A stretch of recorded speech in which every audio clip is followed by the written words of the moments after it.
Infowars Nightly News. I'm your host, Jakari Jackson. Here's what we have in store for you on this May 28th, 2013 edition. Tonight on the Infowars Nightly News. Over the weekend, the Monsanto March was in 436 cities and 52 countries. Yet, not a peep from the whitewash media. You won't see NBC, CBS, ABC, any of the ABC corporations, alphabet news agencies here. Does being slowly poisoned to death mean anything to anybody? Then, Gibson guitars targeted by the IRS. But it's the IRS that must fess up to the allegations of illegal wood. Plus, Scotland wants every child to have a state guardian for life. All that and more on the Infowars Nightly News.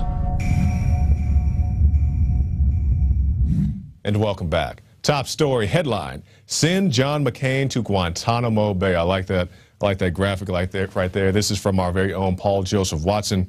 Given the fact that numerous individuals have been sent to Guantanamo Bay detention facility for, quote, associating with terrorists, Senator John McCain has now opened himself up to the same fate after he met with the FSA rebels in Syria.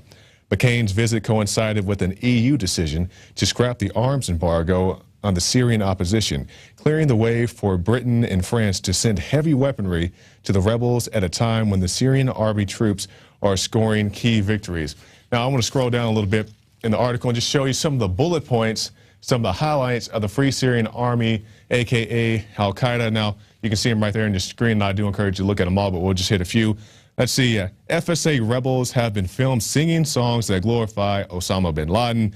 We'll jump down a little bit. FSA rebels have also forced children to behead people. They've ransacked Christian churches, and they have been pictured numerous times flying the black flag of Al-Qaeda. And you say, hold on, so John McCain's going to hang out with Al-Qaeda? Aren't we fighting Al-Qaeda? Yes, that's the whole point. Al-Qaeda, who, has been the big boogeyman since 9/11, now they're hanging out with these Al-Qaeda rebels in Syria, trying to get them arms and so forth. And just take this into consideration. Take the recent Boston bombing suspects. Once again, I'm not vouching for those guys. I'm just using them as an example. The people associated with these Boston bombers are either dead or in jail. The oldest brother's associate was killed by the FBI after some type of altercation. Then you have the criminal mastermind 19-year-olds locked up because they were associated with these people. And once again, I'm not encouraging locking people up and shooting them after supposed altercation. But we see John McCain, he's going out hanging out with the Free Syrian Army who, they're giving guns and AK-47s and machetes and dynamite to little children and allowing them to play. But when John McCain goes and does it, it's just fine. This just after Memorial Day, when we have people people in this country actually want to embrace our veterans and people who have died for this country. Meanwhile, the Free Syrian Army is trying to kill our troops.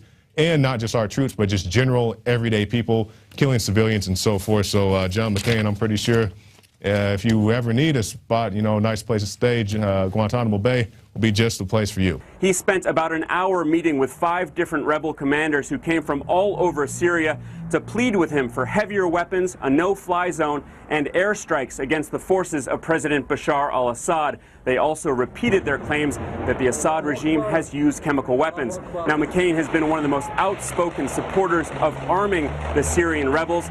Yeah, arming Al-Qaeda. That's Senator John McCain. We'll move on now to some Monsanto coverage. Media coverage blackout over Monsanto protest.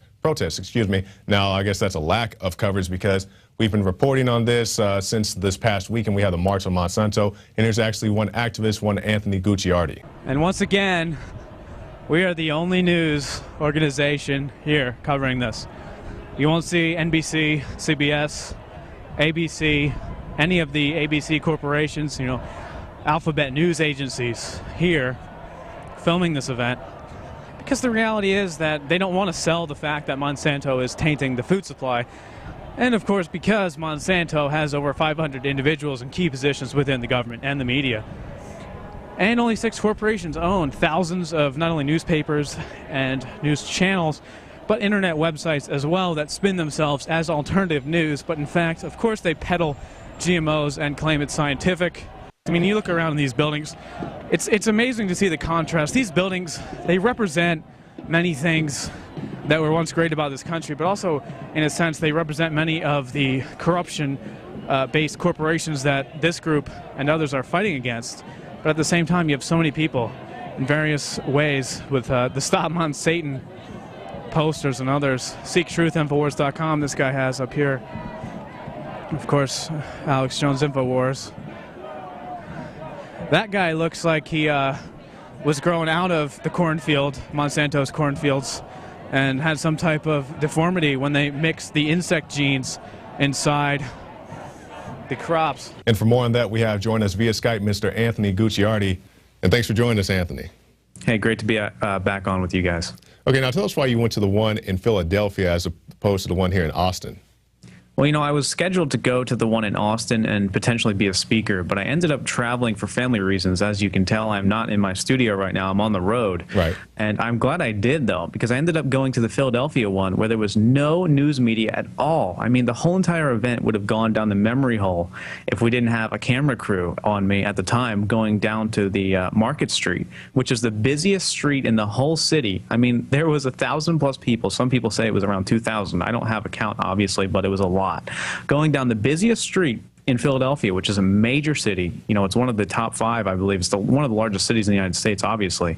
And the news media didn't have anything to say about it. I mean, they covered a cat up in a tree in the local news. There was literally a cat in a tree that they were covering and saying how great firefighters are from Memorial Day and stuff like that. But they didn't even want to talk about the 1,000+ people walking down the street on the busiest street in Philadelphia. So I'm glad I actually went up and covered it, or else it would have been lost forever. And it's just one of those things because, you know, often they'll say, well, nobody told us about it. I mean, how can you not see 1,000+ people marching down the street in unison, chanting no GMOs and so forth? We had a chance to watch your video, at least I did a little bit earlier. Now, there's one part in particular I want to ask you about. I believe it was towards the end of your video, you had a couple of skateboarders out there. And, you know, these guys approach you or maybe you approach them and they say, hey, what is this all about? Why are all these people out here? And you start to tell them about GMOs, and another gentleman chimes in and says, hey, you guys don't know about GMOs. Can you tell us how that came about?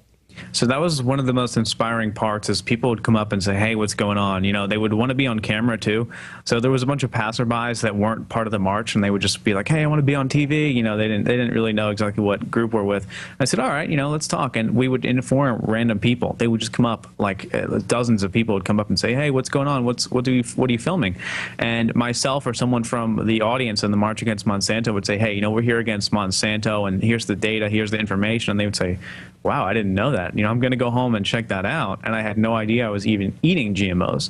So that's probably the most inspiring part for me, is that there was actually awareness, a generation of awareness on a major scale from people, by the way, that you wouldn't even know knew about GMOs in the first place. I mean, like I said, yeah, you mentioned in the video how you had some biker type guys out there and a bunch of other people who, you know, you just wouldn't expect to see at this type of rally.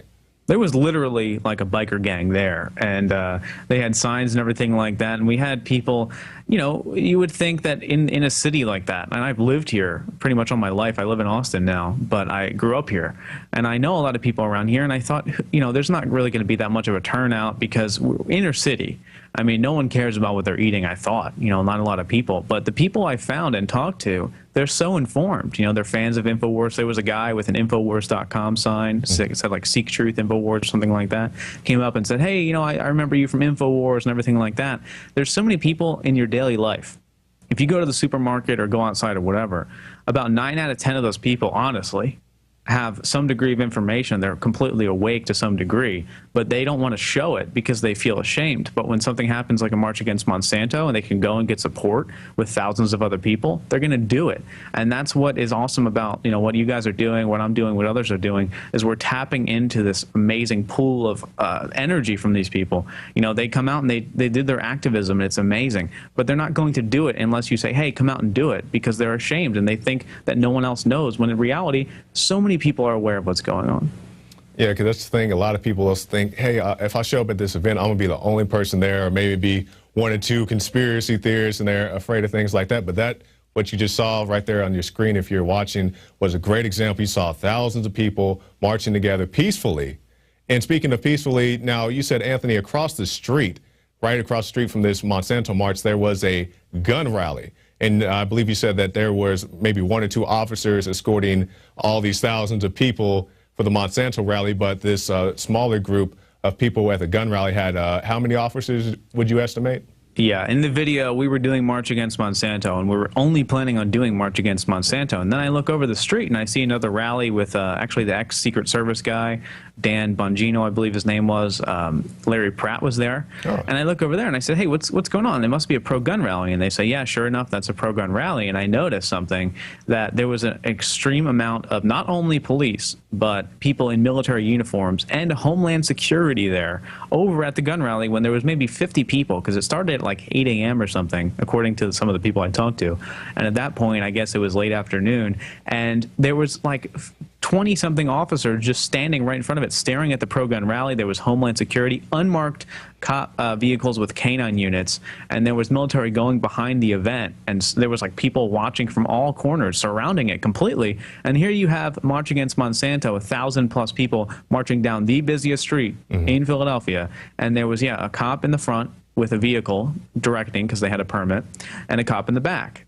And in the actual march, where they were rallying and getting together and chanting down with Monsanto and stuff that, you know, they should be somewhat concerned about if they were looking for anything, there was one cop on the very side of the entire rally of 1,000+ people. But the 50 people with guns, they are treated as complete terrorists. Anyone that dares to exercise their right, and they all had permits and licenses and everything.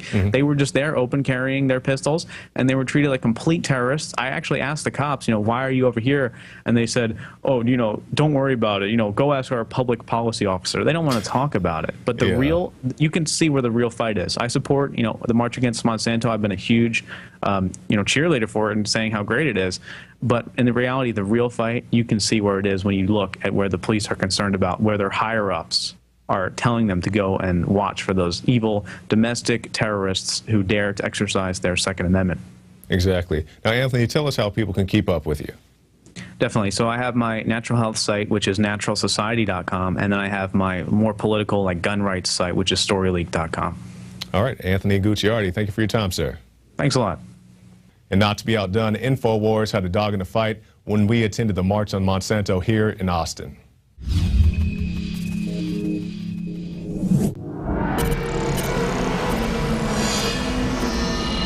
Organizers of the March Against Monsanto event said that more than 2 million people in 52 countries worldwide assembled in protest of the dangers of genetically modified foods. Now, you'd think that something that garnered this much support worldwide would be covered in detail in the mainstream media. But you'd be wrong. Admittedly, many local news outlets gave the event a small blurb in the online edition of their papers at 10 o'clock at night on Saturday, but there was a virtual blackout of the event in the mainstream media, even though this was a huge global event with hundreds, if not thousands, of protesters marching down the busiest streets in major cities worldwide. The good news is that even though this march didn't garner much mainstream media coverage, the event itself grew beyond what even the event organizer was expecting through the power of social media. When Tammy Canal created the March Against Monsanto Facebook page 3 months ago, she said she would have considered it a success if even 3,000 people had joined. Instead, an incredible number of people responded and turned out to rally, showing the power of social networking and the ability of the little guy to mobilize en masse. People captured video of the event and uploaded it immediately to YouTube or Ustream. Anti-Monsanto-related hashtags continue to pour over the Twitter feeds, and the official Facebook page now has 157,000 likes, and it's growing. This is how ideas and movements are spread in the modern age. That is why it is so important for us to fight to maintain a free and open internet. Even corrupt Monsanto execs and their paid-off politicians cannot stop the power of the sleeping giant once it awakens. Now, here at Infowars, we're going to continue to keep corrupt companies like Monsanto and other biotech giants in check. So visit Infowars.com/show for a variety of ways to share any of our anti-GMO stories and more. I'm Leanne McAdoo, and this has been an Infowars Nightly News Alert. And Leanne brought up a very good point. If we don't have a free sharing internet, it's going to be hard to organize for events like this in the future. So definitely be aware of bills like CISPA and so forth, and call your representatives. Anything that's already even been passed, just say, hey, get this out of here, or next election cycle, you're out of here. We'll move on now to some other news. Illinois teacher in hot water after informing students of their Fifth Amendment rights. You can't have the teachers actually teaching the students anything. Let's see, a high school teacher's fans are rallying to support him as he faces possible discipline for advising students of their constitutional rights before taking a school survey on behavior. John Dryden, a social studies teacher, told some of his students on April 18th that they had a Fifth Amendment right not to incriminate themselves by answering questions on the survey, which had each student's name printed on it. The survey asked about drug, alcohol, and tobacco use and emotions, according to Brad Newkirk, chief academic officer.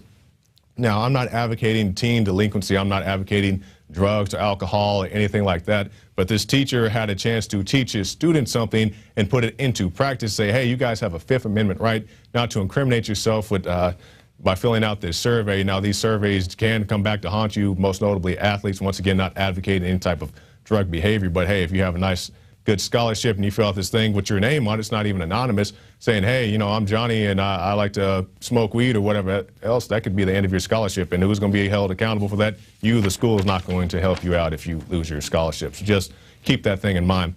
Now we'll move on to some other nanny state news. Scotland, every child to have state guardian from birth. Every child in Scotland is to be assigned a state minder from birth under a draconian new proposals that would enable the government to spy on families under the justification of preventing child abuse. This state appointed overseer will be a specific named individual, and every child will have one from birth. The responsibility for creating this named guardian will fall on the heads of the health boards in the first 5 years of the child's life before being transferred to councils. So anybody who would think, well, you need a babysitter anyway. Well, if little Becky from down the street breaks into your liquor cabinet, you can tell her to hit the streets. On this, you're going to have some state-appointed guardian watching you wash your child, bathe your child, take your kids out to soccer games. No, little Johnny, he's been outside too long. He can't be out here. And this is a satire piece come to life, because you think about how we've had the satire pieces and those on YouTube about the TSA agent watching you in the shower. This is what this is in real life. They're just trying to take over your kids, and it's worse than putting your cameras in your home like they do in the UK. They're just going to have somebody live with you, or not necessarily live with you, but watch everything you do with your child interactions, you know, for the first 5 years of your life. Now let's move on to some even more bizarre news. Pressure cooker discovered at Dearborn Hotel. And, okay, pressure cooker, I'm sure it wasn't that big deal. Let's see. Police in Dearborn are trying to understand why a pressure cooker was left in a restroom in the Adobe Hotel, forcing evacuation of guests until the early morning hours. The pressure cooker discovered at the hotel was detonated by police as a precaution, but contained zero explosives. Dearborn officials have determined that the pressure cooker had not been converted into any type of explosive device. So, you know, if you have a pressure cooker, if you have kids taking tripods and Pop-Tarts to school, we had to suspend the kids and shut down the school, and now we have to evacuate hotels and even blow up the pressure cooker because somebody left it in the bathroom. I mean, what was it doing there? I don't know. Maybe somebody just lost it. I don't know. But, yeah, just blow it up. That's, you know, what you do now. You just completely freak out and overreact to every single situation. Now, let's move on to this. Man who died in Sacramento police custody identified. Cell phone video shows a violent struggle. An officer lying on top of a man as a female officer strikes the suspect with her baton. He wasn't really out of control. All he was moving was his feet. He couldn't move nothing else because the police officer was on top of the man. Minutes before the scuffle with police, officers say Toretti barricaded himself in this Metro PCS store off Folsom Boulevard. The woman working inside called 911, saying she was fearful for her life. Now, okay, I understand, let's say the guy broke into a store, locked himself in, scared the teller or whoever was in there into thinking that they were in fear for their lives. I understand that. Police were called, they approached the man. The story says that the man may have been physically aggressive. The officers physically detained the man, take him to the ground. I understand that. But when you have a man detained on the ground, have an officer, you know, bear hugging the guy on the ground while somebody beats his legs, later on the man dies, and they say, well, we're not exactly sure that the police interaction with the man had anything to do with his death. Okay, so if somebody dies from cancer and they smoke 3 packs a day, that's like saying, well, I'm not sure the cigarettes had anything to do with it. Maybe the cops didn't kill the guy, but it definitely didn't help him. And for more similar news, let's take a look at this. Police chief vows revenge after officer gunned down for no obvious reason. Bad. It wasn't an arrest that went bad. That someone actually took the time to plan it and set it up makes it that much more obviously hurtful, but it makes you mad. It's an eye for an eye. You kill one of my guys, I'm not going to rest till I have you in cuffs or on the front side of a weapon, and I mean that. And at least the guy was honest about it, because many people will take that clip and say, well, he said he wanted to have the guy in cuffs, but yeah, if you let the guy talk for 2 more seconds or in front of a gun, and he means that. He just told you he is very sincere about that statement. So once again, you know, I feel very sorry for this officer. He was gunned down in a scenario when he came to clear out some trees and so forth, was ambushed, was killed, shot dead, never even had a chance to remove his weapon. So I do feel sorry for him, but that doesn't mean you can go out killing people and you know, not giving them their due process. Now, our final story for the night is this: was Gibson guitars also targeted by the IRS? And we'll have a special report on this in just 1 second. But first, let's go to the article. News that the IRS targeted conservative groups for extra scrutiny could be the reason why a guitar manufacturer underwent a federal raid on their factory nearly 2 years ago, an editorial published at the Investor's Business Daily claims. In 2011, the Gibson Guitar Factory, located in Nashville, Tennessee, was raided by federal agents who confiscated rosewood fingerboards of Indian and Madagascar origins. They said the wood violated an amendment to the Lacey Act, which outlawed the import of certain plants and plant products without an import declaration. An IBD editorial notes that, interestingly, the Gibson competitor C.F. Martin & Co. had used the same type of Indian rosewood, but that, on the other hand, Martin had given hefty contributions of more than $35,000 to Democratic candidates. And for more on this, Alex Jones actually had an interview with the CEO of Gibson back in 2011.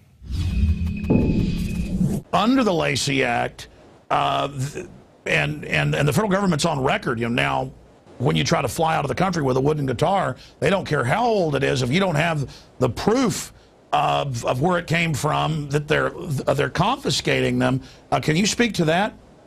It's, you know, it's quite ridiculous. The fact is, the law is that you have to know what every material component in the product is and where it came from.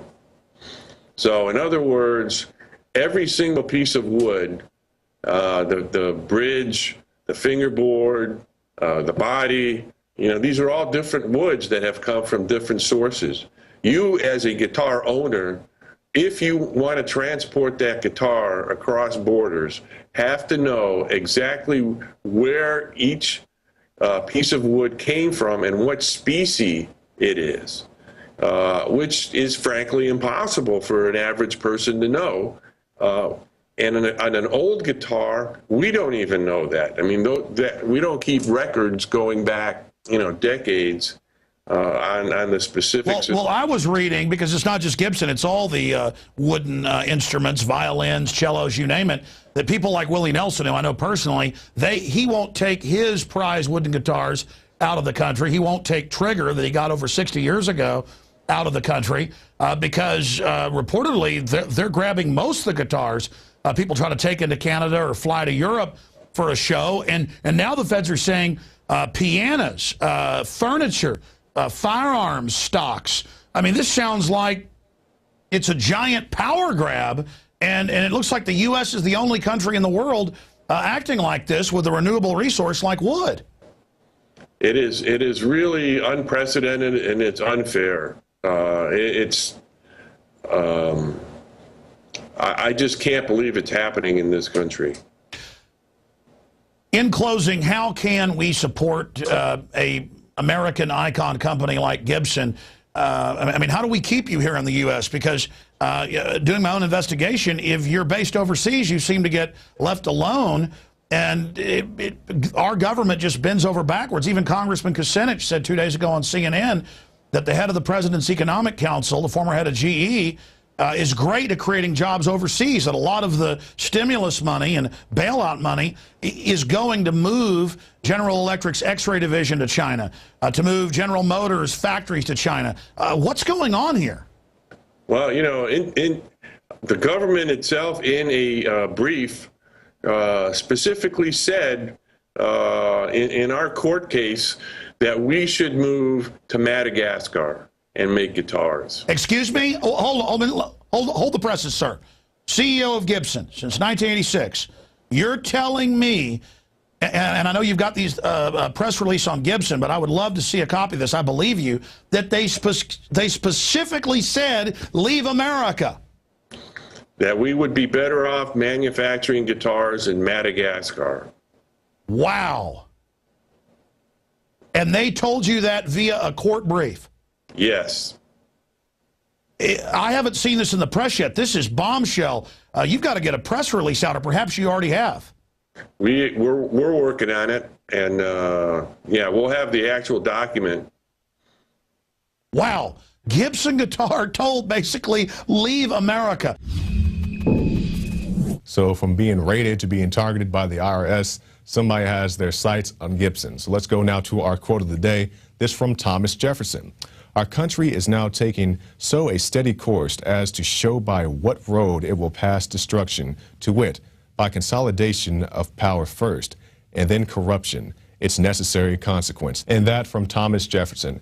Now be sure to stay tuned after this break. We'll be right back. Dave Knight's going to be in this chair interviewing Miss Karen Hudes, the World Bank whistleblower. She was on the Alex Jones radio show today, and she has some more insight for us. But first, if you like this broadcast and you'd like to see it continue, stop by PrisonPlanet.tv and get yourself a 15-day free trial. The Alex Jones radio show, the nightly news, it's all right there waiting for you. And you guys know Bilderberg is coming up soon, so stay tuned to Infowars.com and also PrisonPlanet.com. We will be launching a new site, Bilderberg Central. That's not the name of it, but you know, that's basically the gist of it, so you can keep up with all things Bilderberg. So stay tuned right after this break with David Knight.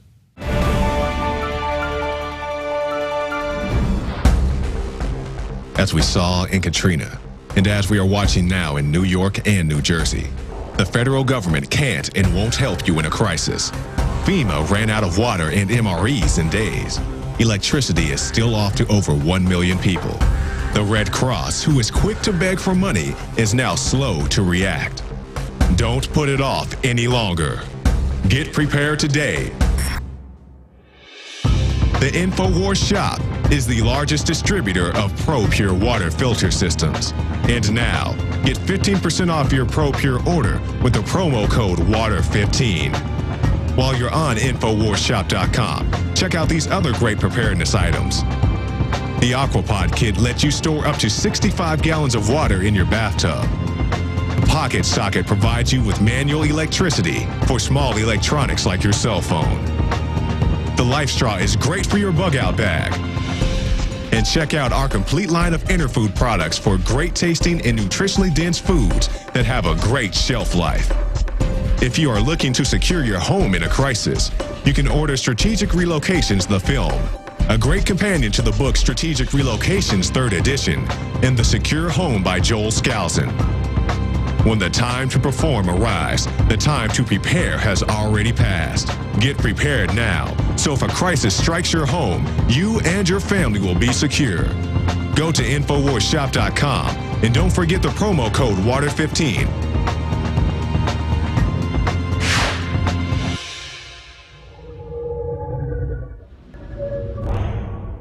I'm Darren McBreen, and these are some of the new items that are available now at InfoWarsShop.com. Alert the public to Obama's blatant abuse of power with the new Obama t-shirt. Obama's Joker face on the front and come and take it on the back. It's time to publicly call him out for what he is, a tyrant. Defend the Second Amendment with our top seller Come and Take It t-shirts. And look at that, women's cut tank tops and t-shirts now available. Nice hat. Plus the Don't Tread on Me flag. And now you can become a micro distributor of the Infowars magazine. Plus, get your own copy delivered right to your door each and every month. And if you're tired like I am of you and your family being exposed to polluted drinking water, get the Pro One high-performance water filter. It gets rid of all pathogenic bacteria, cyst, fluoride, heavy metals, and numerous other contaminants. So join the revolution at InfoWarsShop.com.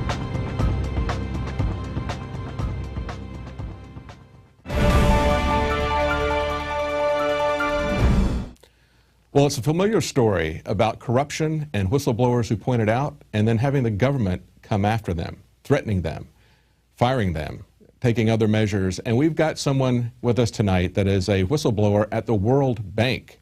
She's talking about the corruption that she saw there and how it went ignored and unaddressed. And now she is actually being attacked by Eric Holder and the Department of Justice for something that is not really even in their jurisdiction. Now, a lot of our viewers are familiar with the Federal Reserve, but they may not be familiar with the World Bank. So just to catch you up a little bit on that, the World Bank was created in 1944, and the principal stakeholders in that were the United States and the UK. Now, in the first years of the World Bank, from 44 to 68, it was mostly financing income-producing infrastructure in countries. Then in 68 to 80, there was a change. At that point, Robert McNamara became the head of the World Bank. He was appointed by LBJ at the end of that administration. And instead of financing mostly income-producing infrastructure, they started financing social services. And as a result, third world debt soared, increasing at an average annual rate of 20% a year.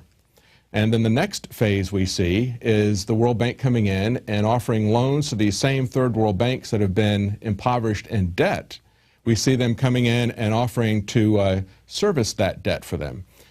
Now, the lady that we're going to be talking to is Karen Hudes. She worked at the World Bank in the legal department for 20 years.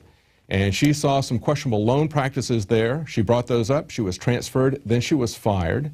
And subsequent appeals went unheeded by the World Bank and often by areas of the federal government. We're going to talk to her about that right now.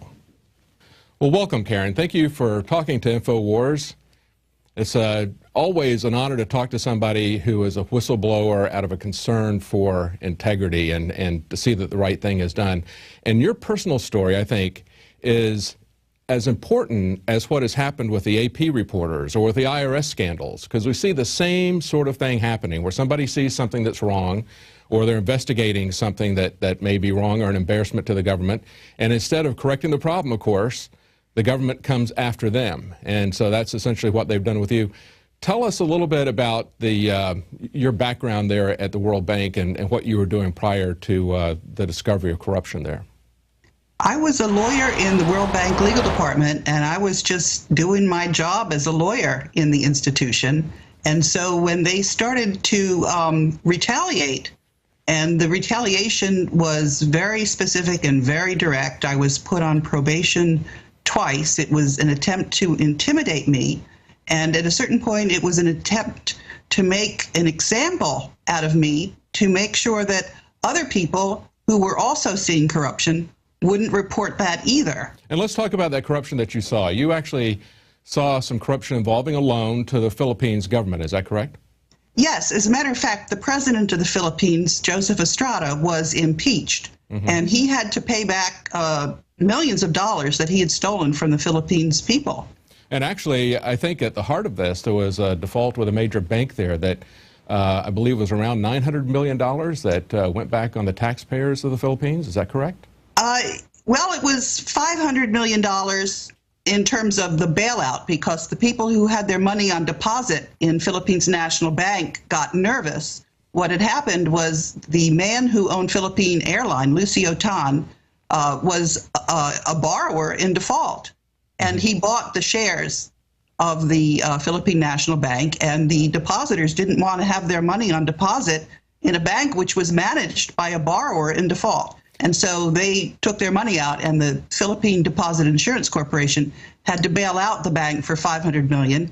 And then the World Bank had $200 million of a loan that had to be canceled because the government didn't comply with the conditions. And then there was matching financing from Japan, and that also got canceled. Now, so it added up to $900 million. You saw this coming up, and you blew the whistle on that. You said this doesn't meet our standards of loans. Is that correct? Yes, I wrote a letter that I wanted the World Bank to give to the government of the Philippines, warning them that we would not be able to disperse the loan because the conditions weren't being met. There were two conditions that weren't being met. One was they were supposed to strengthen their banking supervision, and it's certainly not banking supervision when a borrower in default buys the bank. Yeah, they were supposed to change their legislation, and the other condition was that Philippines National Bank was supposed to be privatized. And when you're selling shares, employee shares, to a borrower in default, that is not privatizing. What happened was there weren't enough shares left. Now, when you saw this, you reported this to the World Bank Audit Committee, the audit committee of the World Bank, right? And then 2 days later, they fired you? What happened was I went to see Jim Wolfenson, who was the president of the World Bank at the time, together with the man who represented the Dutch government.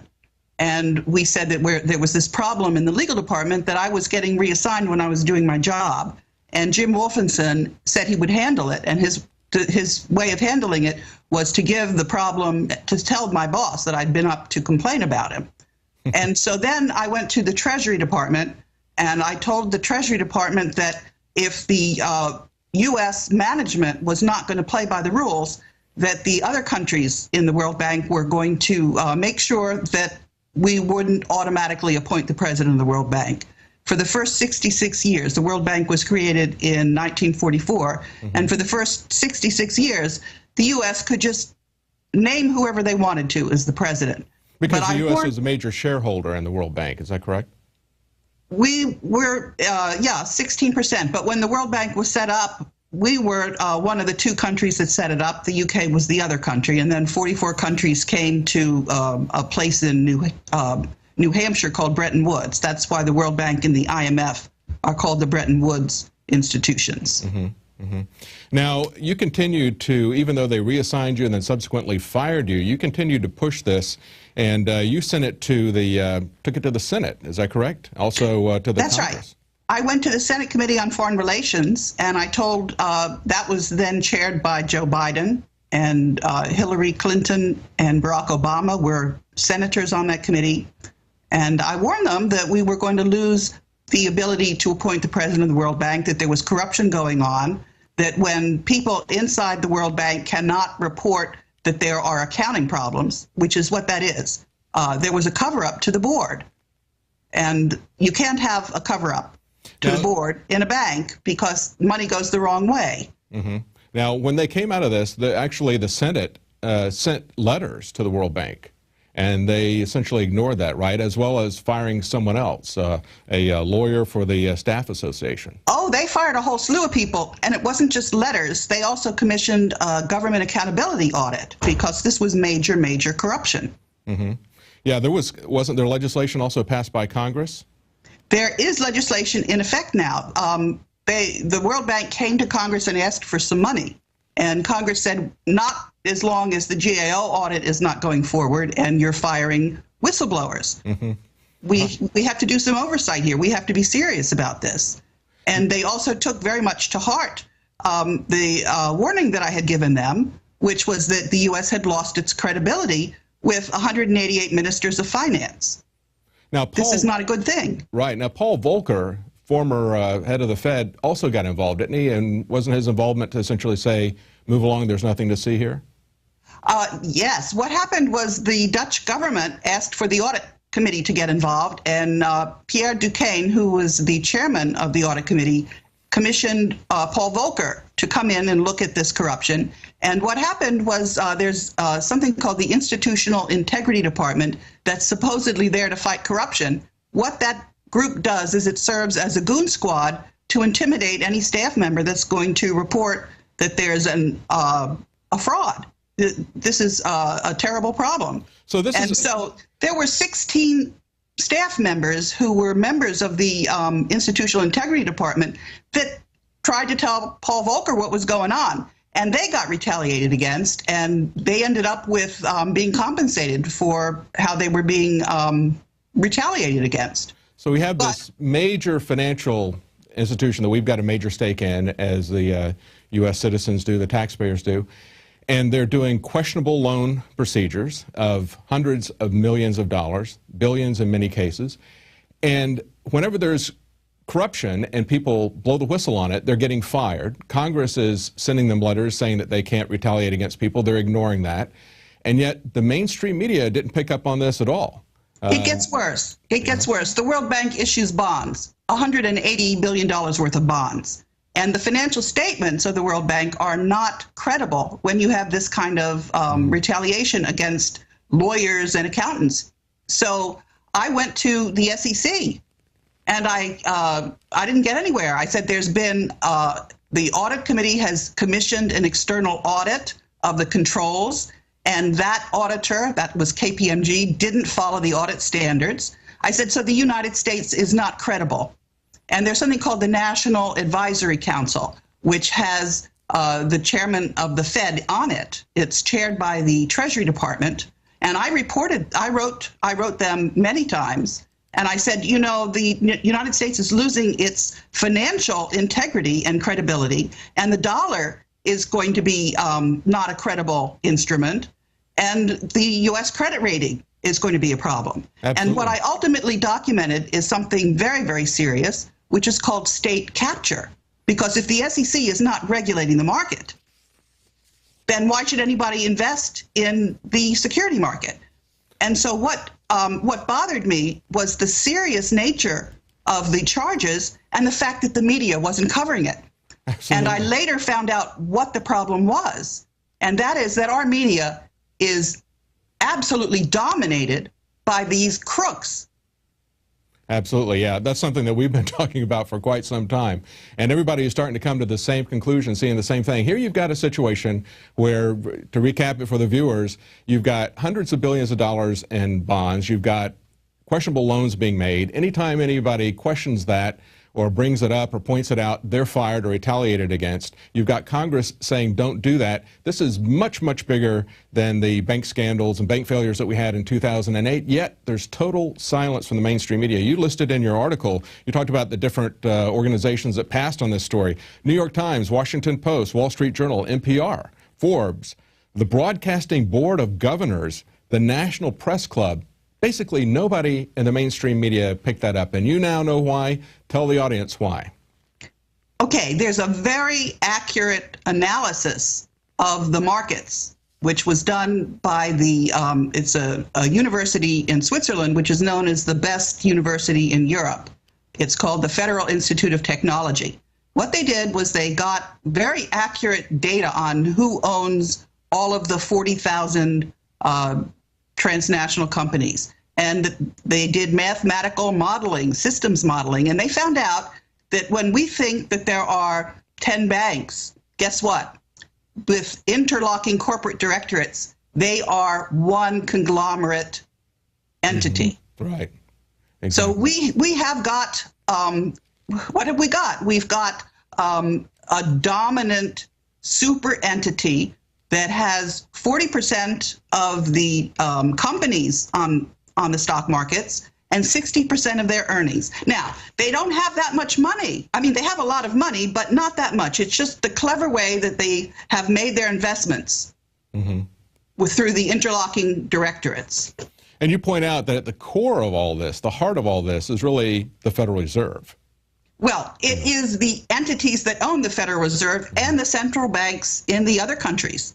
Right. And the clearinghouse, essentially, for all this is, as Carol Quigley pointed out, and you quote this in the article, or at least it's in the New American, I'm not sure if it's a quote from them or from you, but you said that this club of private central bankers, the Bank for International Settlements that's in Switzerland, that is a private bank that is owned and controlled by the world's central banks, which are themselves private banks.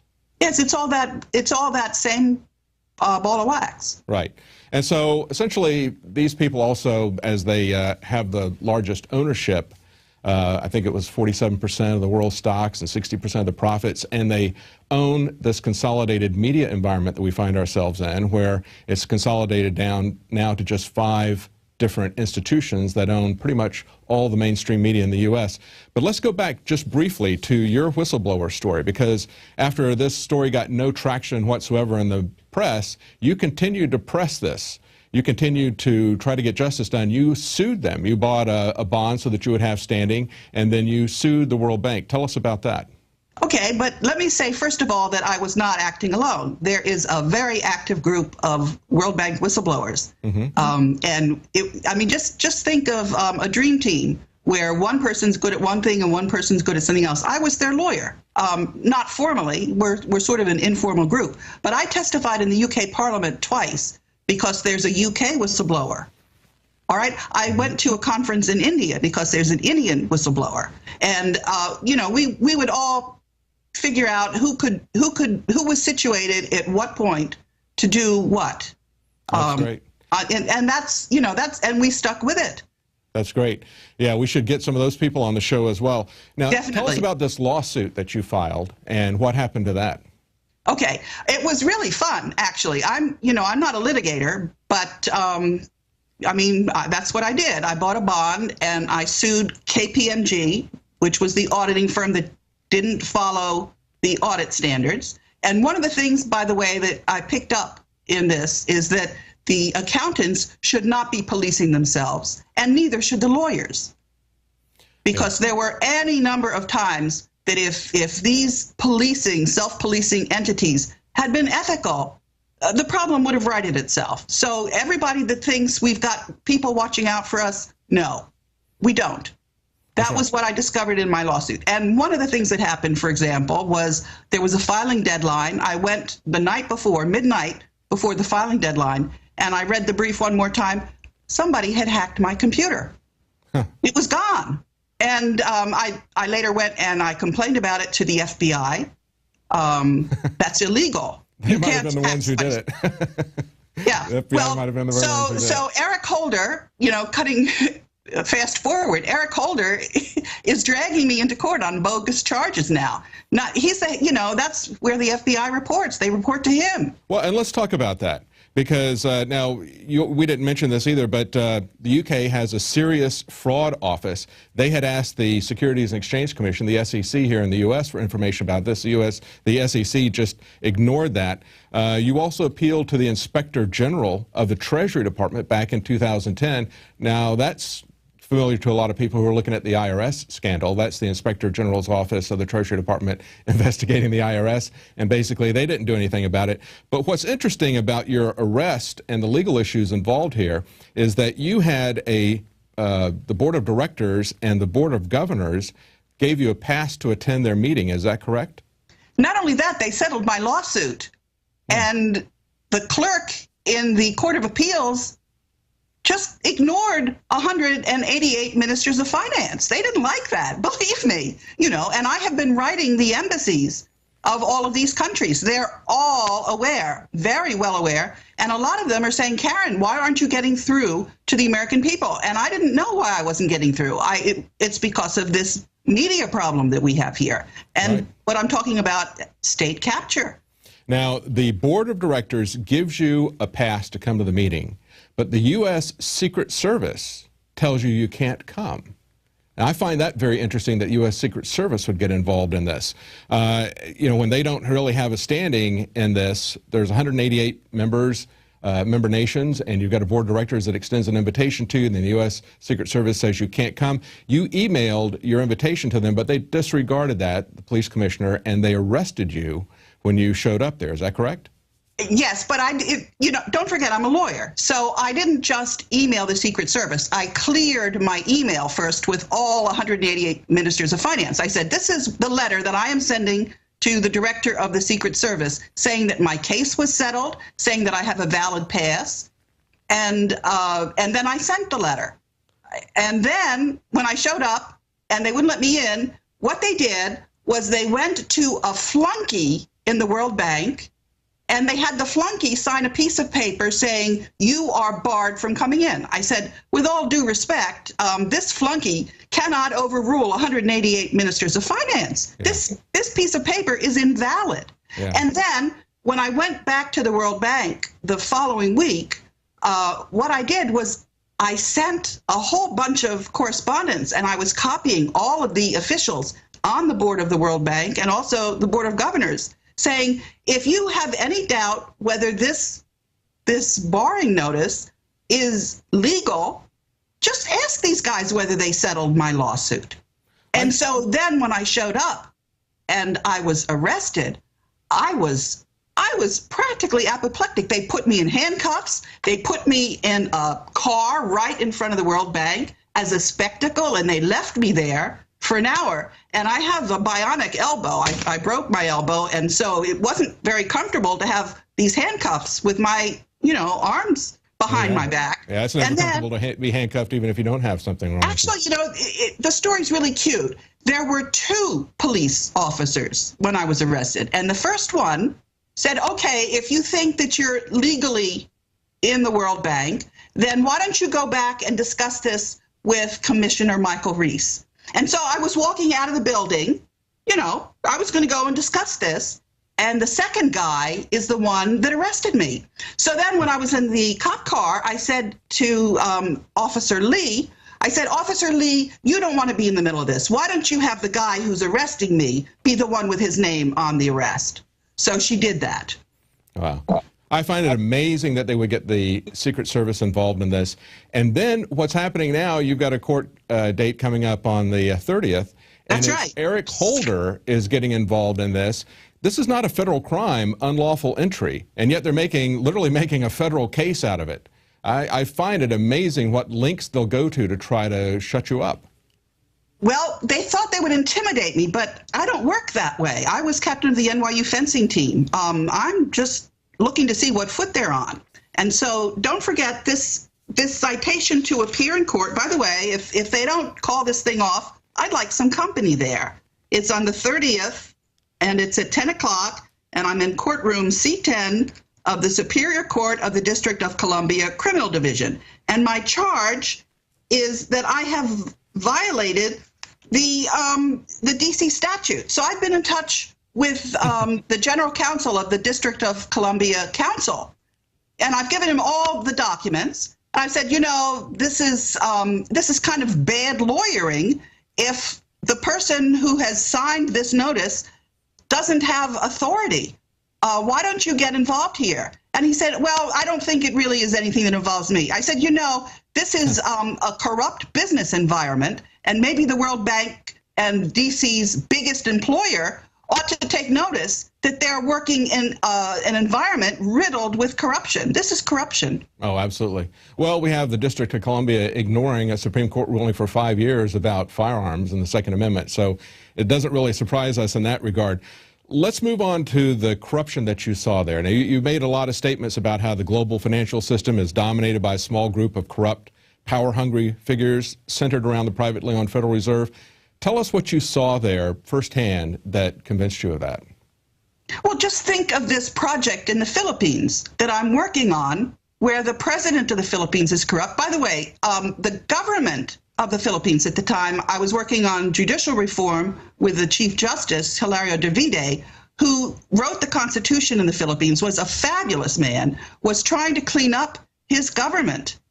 So if the World Bank is not helping him by having the lawyer reassigned, that is corruption of a huge scale. Just think about it, millions and millions of dollars that ought to go to fight corruption in the Philippines is going to line Estrada's pocket. And the government actually, when they, after they impeached him, they tried him and they took back the corruption. They repossessed a lot of the things that he had put the corrupt money in. So this is clearly showing the corruption. Now, the other whistleblowers that I'm talking about, these are people that were reporting accounting violations where money that was supposed to go one place went another place. And when they reported it, they were retaliated against. And when you have that, what that does is that provides a disincentive for other people that see money going the wrong way. Yeah, yeah. Well, it's not I was just going to say something about the Institutional Integrity Department. Mm-hmm. This is a group that acted like a goon squad. They weren't investigating corruption. They were investigating people who were trying to prevent corruption. Well, it doesn't really surprise us, I guess, when we see things like going on in the European Union where they put technocrats in charge and essentially suspend elections in countries because of debt that they owe, that they've now, first the banks fail out of corruption and questionable accounting practices. They put that debt on the public, and then they say, you owe us so much money, we're now going to take over your government. I mean, we're seeing not only corruption, but we're seeing subversion on a wide scale of the sovereignty of nations. Some of the most outspoken critics of this have been the UK Independence Party, UKIP, Nigel Farage in the European Union. And now we see that there's an article that just broke in The Guardian that says that the EU exit would put U.S. trade deal at risk, Britain is warned, by the Obama administration. What they're threatening to do is they're essentially blackmailing the United Kingdom to stay in the EU, saying that they're going to take away this deal that encompasses half of the world's GDP and a third of its trade. They're essentially blackmailing the UK with the paper money that the Fed is printing, because we've been off of the gold standard for quite some time, and you've got a lot to say about the gold standard as well. That's right. Tell us a little bit about that. All right. Well, let's look first at this Inspector General's report that the Treasury Department gave to the Germans when the Germans asked to see their gold. Mm-hmm. The Germans didn't like to get a paper audit when all they wanted to do was to see their gold, which was in storage in the Federal Reserve. And that was just back in January. That's right. So the Germans asked for their gold back. Now this, and what the Germans were told was, you can have it maybe in 7 years. Now this is an act of war. Right. This is an act of war. This is extremely serious. Yeah, a lot of nations, as the viewers may or may not know, a lot of nations turned their gold over to the U.S. for safekeeping after World War II. And supposedly it's in Fort Knox, but even though a lot of congressmen have asked to see it, even though the Germans have demanded its return, the U.S. isn't showing anybody. They're not showing us their cards, and they're not showing us the gold. And so a lot of people have suggested that perhaps it's not there. Well, what this gets back to is the credibility of the Treasury Department. Right. The Treasury Department was supposed to give a report on the World Bank for the World Bank to qualify for the U.S. capital increase. The Treasury Department was supposed to say whether or not there was substantial improvement in overcoming the retaliation against whistleblowers. So in November, Secretary Geithner lied to Congress. So I went to each of the members of the appropriations committees, and I told them what was really happening as opposed to what Secretary Geithner had said. So when you have this level of lack of credibility, how can the Germans accept the Treasury Department's word for that their gold is there? Their word is worthless. Mm-hmm. And it's contempt of Congress when Secretary Geithner is lying about whether or not whistleblowers are made whole at the World Bank. Now, in a correspondence that you sent out yesterday, you said it is necessary to bring the World Bank's $180 billion in bonds into compliance on the world capital market before permanent backwardation in gold interrupts world commerce. Explain to us what you mean by gold backwardization. Okay, it is the fact that people don't trust the credibility of the Treasury Department. And so how are their dollars? How can people trust whether or not the dollars are worth anything if they cannot take the word of the U.S. government?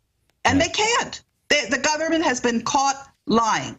And after I was fired, 3 senators asked for a GAO audit, or not an audit. They wanted the GAO to look into corruption at the World Bank. Senators Lugar, Leahy, and Bayh. They asked for this in 2008. And the World Bank stonewalled. So there's something called the International Organization of Supreme Audit Institutions. That group knows everything about the GAO audit not going forward. There's something called the International Organization of Securities Commissioners. That group knows everything about the problems when the Serious Fraud Office called up the SEC and the SEC stonewalled. So what you have is you have people in the country thinking that the United States is a beacon of light, and what you actually have is you have this terrible rot. Yeah, well, yeah, absolutely. We've seen this over and over again. If we look at the Benghazi situation, That didn't get any traction until whistleblowers came forward, and now it's gotten a lot of traction. Still remains to be seen whether anything is going to be done to reform the government systemically or institutionally. Where do you see this going, this particular scandal? You're finally starting to get some traction, at least in the alternative media. We didn't catch up on the story until just today, but and it's just been the last week, I think, that you've started to get some traction in that story. Where do you see this headed? Actually, I think it's already just about solved, because although I could not get through to the public, I could get through to the state attorneys general, because the states are required to protect bondholders in their states. There's blue sky securities laws. So I got through to the states big time. I got through to the governors, and I also got through to the chief justices of the state Supreme Courts. Because when the Board of Governors settled my suit and the clerk in the Court of Appeals ignored that, I went to the Judicial Conference, which is chaired by the Chief Justice of the Supreme Court. And I told John Roberts that if he didn't start straightening things out, we were going to have a currency war. And I could say this quite accurately, although when I testified in the UK Parliament, that told me that the chances that I was going to break through this conspiracy of silence were excellent. They were like 90%. It was only a question of when. And the fact that the cover-up went to this extent was actually quite helpful, because what it did was it diagnosed the state capture. It diagnosed the fact that the Securities and Exchange Commission was that there were two kinds of investors: the big investors that could do insider trading, including the Federal Reserve, and the little ones who would have to pick up the pieces. Now, when you talk about state capture, let's pick up on that term, because that's something that actually is beyond crony capitalism. When we think of crony capitalism, we look at it as a particular corporation or institution that is getting special favors from the government. You're talking about the government actually being taken captive by these corrupt organizations. That's exactly what I'm talking about. And if you go on my website, you will see the letters that I'm writing to the various entities, telling them that if you don't report this at this point, that is state capture. When I called it state capture, and I don't use that, I'm a lawyer, I don't use that term wildly. This was during the presidential election, when you had Barack Obama campaigning against Mitt Romney, who had a lot of money coming in from outside, and Mitt Romney's national security advisor was Robert Zoellick, who the board didn't want to reappoint for a second term as president because of this corruption. He had been president of the World Bank. Robert Zoellick had been and had not gotten a second appointment because of corruption, and yet he was Romney's financial advisor. What was his position there? He was the national security transition planning chief, and I asked CBS to have a question during the presidential debate about this corruption, and CBS knew all about the corruption because during the David Letterman interview of Cameron, they raked Cameron over the coals about what had happened to Andrew Mitchell, who was fired as the man in charge of the development aid in the UK, because the UK gave a lot of money, and here was all this corruption at the World Bank, and here was this problem with a serious fraud office getting stonewalled by the SEC. So CBS knew all about the corruption and was able to rake David Cameron over the coals. At one point, what happened with Mitchell was Mitchell, after he was fired, there was something called Plebgate. They were just giving him a terribly hard time in the UK. So here's CBS, who knows exactly what the story is, and yet they're not putting this question during the presidential election when it's so relevant for the choice of who's going to be your president. Right. So that's state capture. Let's kind of wrap this up. Now, where we stand right now, we still don't have any mainstream media covering this yet, but you're getting a lot more exposure in the alternative media. You still haven't had the federal government do any, they're basically ignoring this, and there's not really been any fundamental change in structure with the federal government or with the World Bank. but you feel that things are starting to turn because you have informed at the state level. You've informed attorney generals and courts and that sort of thing as to what's happening. Have they done anything? Or okay, tell us about that.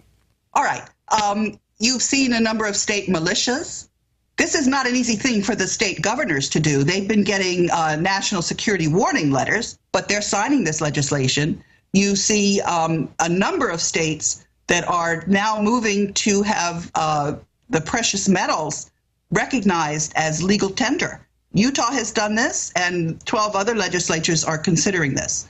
So, yes, the states are very, and I had a conversation with the states before I went on Coast to Coast to find out, just to let them know that I was going to be talking about these things and that I was having this problem with Eric Holder. And let's get back into the backwardation.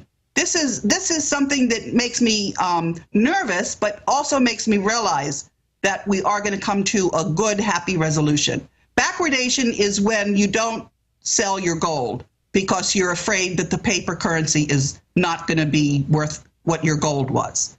And we're starting to approach that situation. And if you get into that situation, you don't have a way to finance international trade, and the world goes into a meltdown.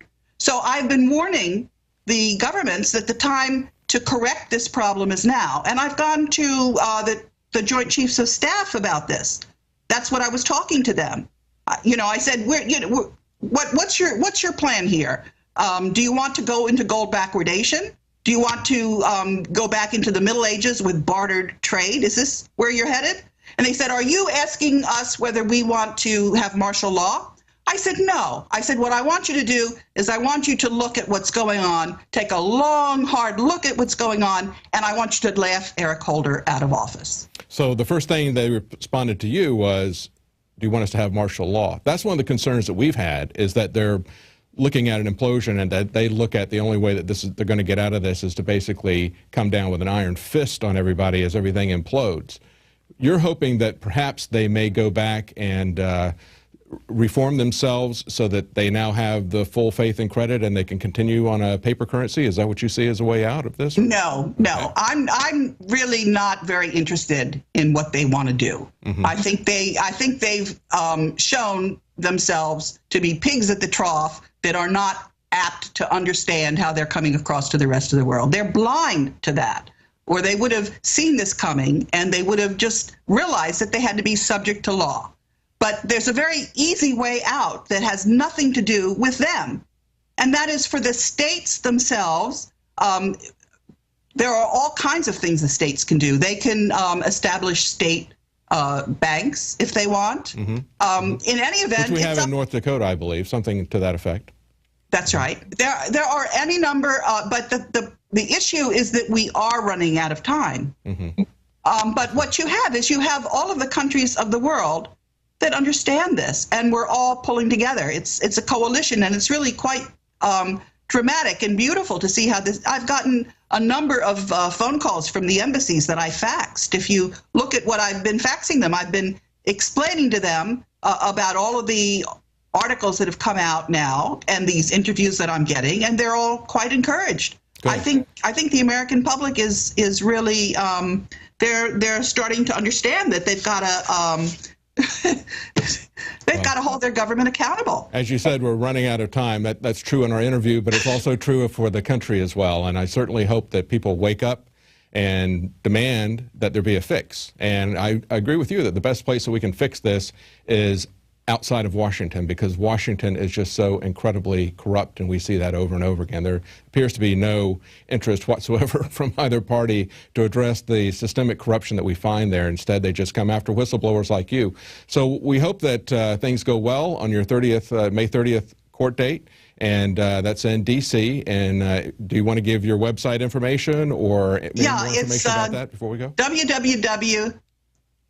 KAHUDES.net. And just one last thing, the federal government, don't forget, they did pass that legislation with a condition on the capital increase that whistleblowers be made whole. So there's, it's not a total throw the baby out with the bathwater. Good. There's a baby there. Yeah, there are some good senators there. Well, thank you very much for talking to us, Karen Hudes, and thank you so much for standing up and doing the right thing and being vocal about it and pressing it. That's, I think, the greatest hope that we've got, is that people like you who are on the inside, who see things that are wrong, not only speak up about it, but are persistent and have a backbone when the system turns against them. And you certainly have done that, and you certainly have our gratitude. Thank you very much. Thanks for having me. Thank you. Well, it's vitally important that we keep alternative media alive and well. Infowars certainly a key player in the alternative media, and one of the ways that you can help us is by getting a subscription to Prison Planet TV. Just one subscription will let you share that with up to 10 people simultaneously. So it helps get the information out, the news that is not being covered, as we just talked about, the news that's not being covered by the mainstream media. You know, that vast media conglomerate that's only owned by 5 different companies. We're very independent, but we depend on your contribution, your support to maintain that independence. Well, that's it for tonight. We'll be back tomorrow at 7 Central, 8 p.m. Eastern.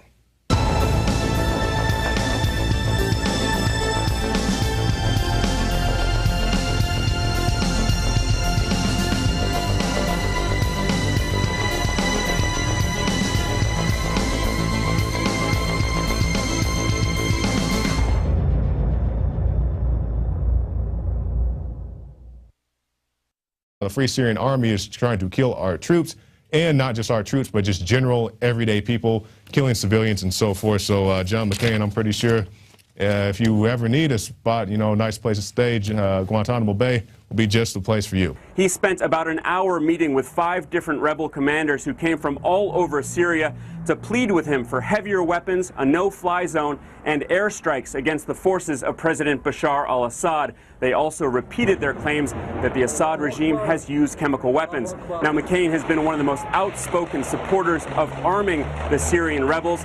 Yeah, arming al-Qaeda. That's Senator John McCain. We'll move on now to some Monsanto coverage. Media coverage blackout over Monsanto protests. Now, I guess that's a lack of coverage because we've been reporting on this since this past week, and we had the March on Monsanto, and there's actually one activist, one Anthony Gucciardi. And once again, we are the only news organization here covering this. You won't see NBC, CBS, ABC, any of the ABC corporations, you know, alphabet news agencies here filming this event. Because the reality is that they don't want to sell the fact that Monsanto is tainting the food supply. And of course, because Monsanto has over 500 individuals in key positions within the government and the media. And only 6 corporations own thousands of not only newspapers and news channels, but internet websites as well that spin themselves as alternative news. But in fact, of course, they peddle GMOs and claim it's scientific.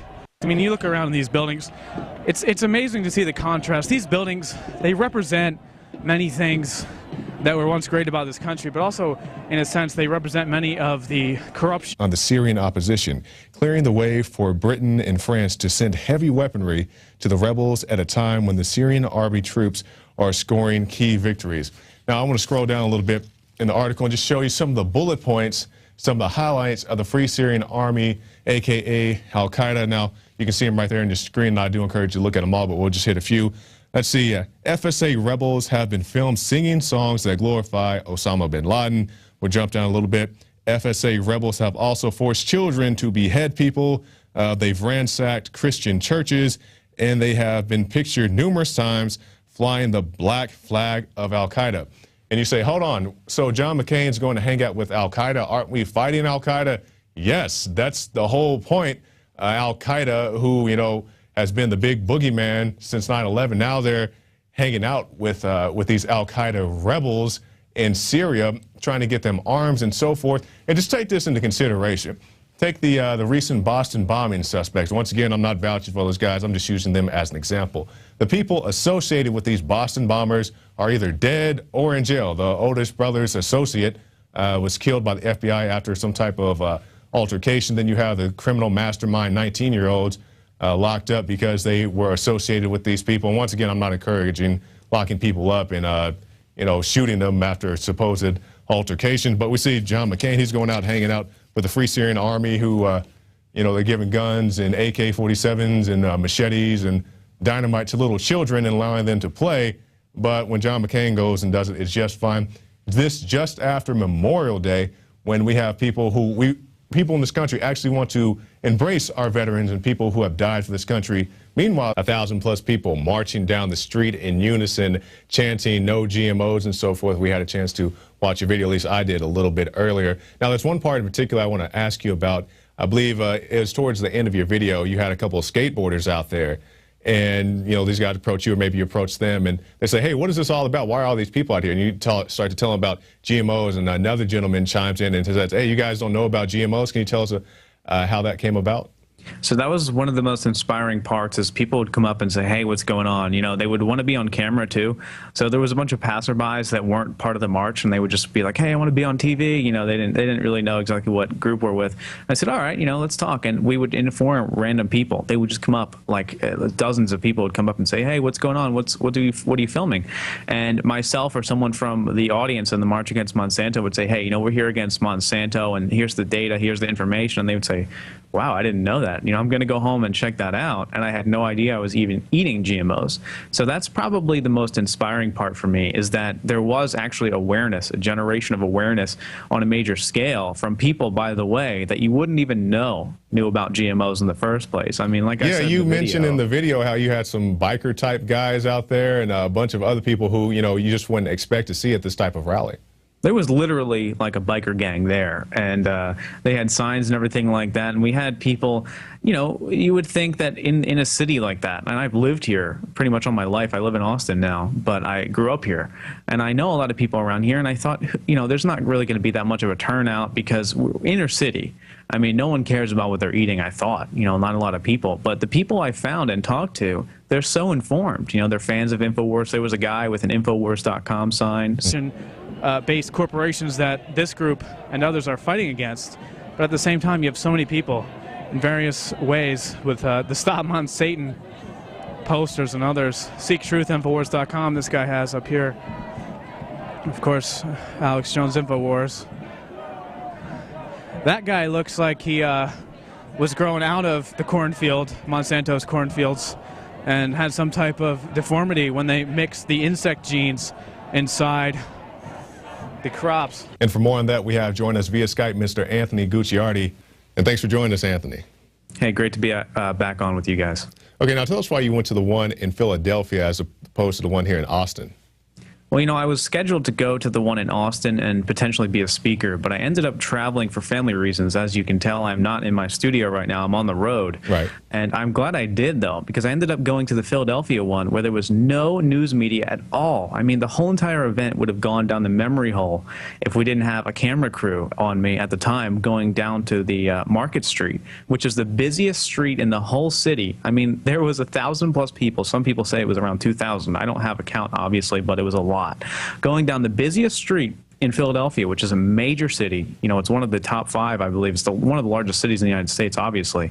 And the news media didn't have anything to say about it. I mean, they covered a cat up in a tree in the local news. There was literally a cat in a tree that they were covering and saying how great firefighters are from Memorial Day and stuff like that. But they didn't even want to talk about the 1,000+ people walking down the street on the busiest street in Philadelphia. So I'm glad I actually went up and covered it, or else it would have been lost forever.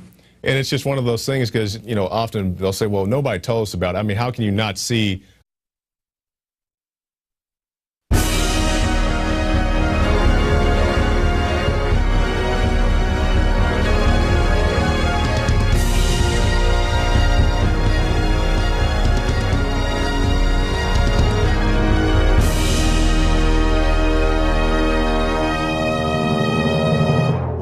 Infowars Nightly News. I'm your host, Jakari Jackson. Here's what we have in store for you on this May 28th, 2013 edition.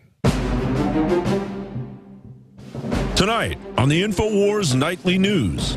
Over the weekend, the Monsanto March was in 436 cities and 52 countries. Yet, not a peep from the whitewash media. You won't see NBC, CBS, ABC, any of the ABC corporations, alphabet news agencies here. Does being slowly poisoned to death mean anything to anybody? Then, Gibson guitars targeted by the IRS. But it's the IRS that must fess up to the allegations of illegal wood. Plus, Scotland wants every child to have a state guardian for life. All that and more on the Infowars Nightly News. And welcome back. Top story headline: Send John McCain to Guantanamo Bay. I like that graphic right there. This is from our very own Paul Joseph Watson. Given the fact that numerous individuals have been sent to Guantanamo Bay detention facility for, quote, associating with terrorists, Senator John McCain has now opened himself up to the same fate after he met with the FSA rebels in Syria. McCain's visit coincided with an EU decision to scrap the arms embargo